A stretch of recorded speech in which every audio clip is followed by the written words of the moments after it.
সুপ্রিয় চাকরি প্রত্যাশী ভাই ও বন্ধুরা সবাইকে জব ফার্স্ট চ্যানেলে স্বাগতম। আজকের ভিডিওটিতে আপনাদের জন্য নিয়ে এসেছি বাংলাদেশ জুডিশিয়াল সার্ভিস কমিশন সচিবালয় এর সপ্তদশ বাংলাদেশ জুডিশিয়াল সার্ভিস পরীক্ষা সময়সূচি সংক্রান্ত একটি ভিডিও নিয়ে।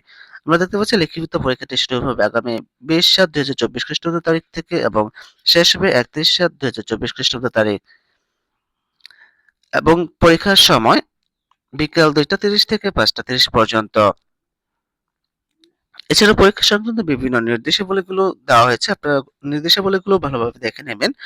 এরকম বিভিন্ন চাকরি পরীক্ষার সময়সূচি, চাকরি পরীক্ষার নিয়োগ বিজ্ঞপ্তি, চাকরি পরীক্ষার প্রস্তুতি, চাকরি পরীক্ষার প্রশ্ন সমাধান ও ফলাফল পেতে চ্যানেলটি সাবস্ক্রাইব করে বেল আইকন বাজিয়ে রাখার অনুরোধ করছি, যাতে করে পরবর্তী ভিডিও আপলোড করার সাথে সাথে আপনারা নোটিফিকেশন পেয়ে যান। এছাড়াও চ্যানেলটি লাইক ও শেয়ার করার অনুরোধ রইল। ধন্যবাদ সবাইকে।